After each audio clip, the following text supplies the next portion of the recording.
One thing I want to talk about is the elephant in the room, credit. So these are the things that we look at as far as your credit. We want to look at your capital, capacity, history, and collateral. So your capacity is basically going to be, what is your current income? We need to know, okay, if you have worked at this job, now that you have this income, how long have you been there? We don't want to, it's good to not show a history of jumping around. You here 2 months, then you go to this place for another 5 months, you work there, and then 8 months you're here. That's going to make things look a little shaky for you. You want a consistent work history of 2 years. You can have worked at 2 different places and maybe even 3 different places, but it doesn't need to be a gap in between. You need to have moved from one place of employment right into the next place of employment in order to make up that 2-year history. Also, your income does not need to have declined. If you're making income, that income needs to, if it has changed, it needs to show an increase, not a decline.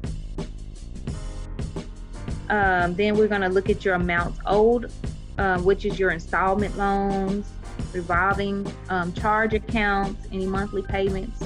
So student loans, that kind of brings up a thought of student loans. If you owe $100,000 in student loans, $200,000 in student loans, you need to keep in mind that this is going to have an effect on your debt to income ratio, which I will talk about that later.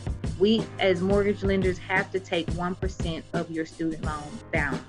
So if you have several student loans, you want to add those up and know what the balance is, and then take 1% of that. That's how much we will have to put as your monthly payment. And sometimes if that's higher than what it needs to be for you to get approved, I've gotten on the phone with the student loan people to actually see how we can lower your payment below that 1%. If we can do that, then I can take that payment instead of the 1%. And that has saved a lot of my deals in the past.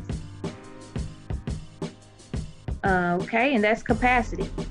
How much basically can you afford? Then we're going to look at your credit history. Are your bills paid on time?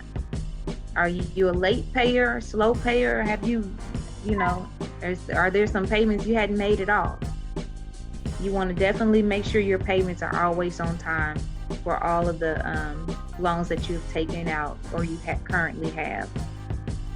And so we're going to look at your current liabilities, your past history, and sometimes we run into someone not having any credit at all. And so maybe they went throughout life and they've paid for everything with cash, or they've never applied for credit. In this case, we'll have to do what's called manual underwriting, where we'll have to do non-traditional credit history. So with this, we can actually take utility bills, phone bills, cable bills, things of that sort that wouldn't normally be reported to your credit, and we can actually create a credit report with those things.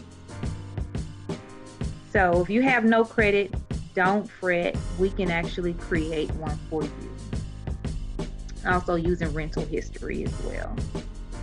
So the next most important, one of the more important things you want to look at is your debt to income ratio. The reason why this is so important is because it shows us how much you can actually afford, or if you can afford another loan, period. Sometimes we've looked at people's credit and it shows that they're not even able to afford a loan because they're overextended, if you will. They're paying on so many different things, and they have high payments for student loans, high payments, they got a high car note, many different reasons you could be overextended. But you want to keep your debt to income ratio, rule of thumb, around 45% or below.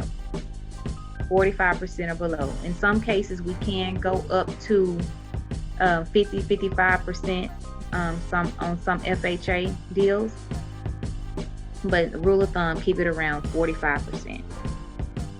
And the way to arrive at that that ratio, you want to add up your income, add up your debt, totaling every monthly payment. How much is this all together, and divide it by your income, and that will give you your debt to income ratio.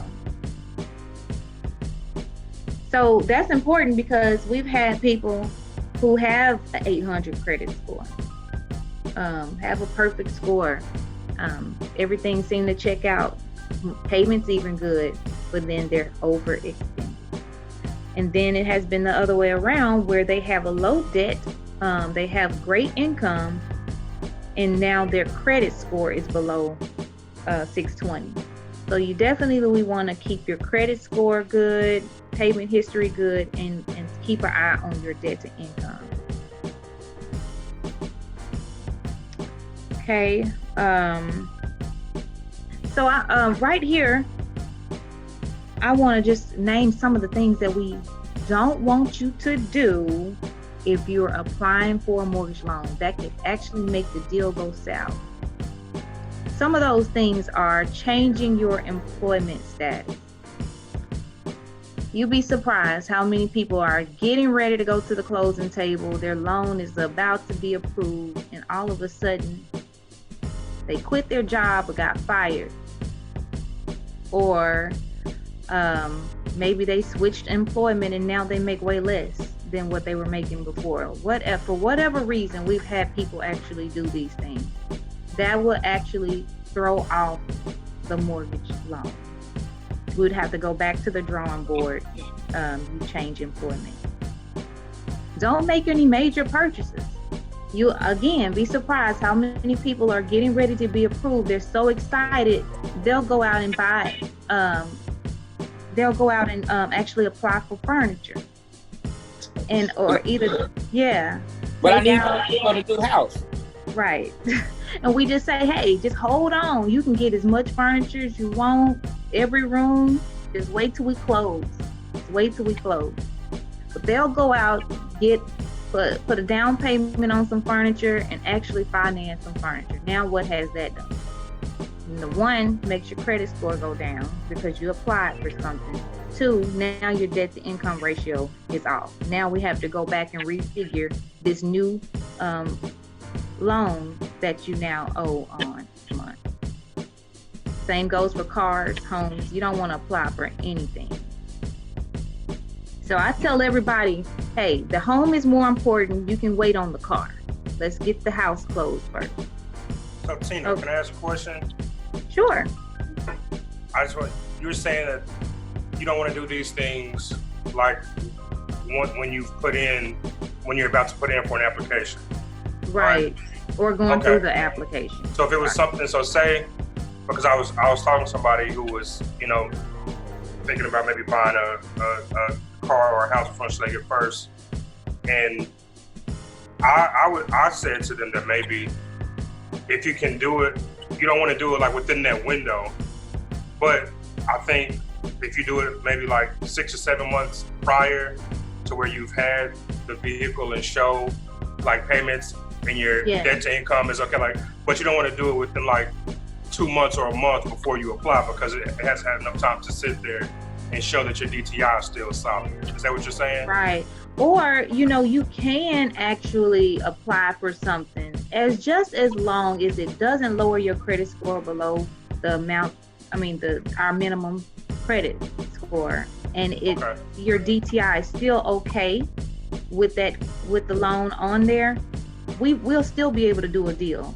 But you definitely don't want to do it after we've already ran your credit, after we're already starting the process. So what your advice was good. It was more on a strategic way. It was a strategic way to build credit. So if you're going to do that, definitely do that about 6 months or so before the loan, so that it'll have time to report those payments and boost your score.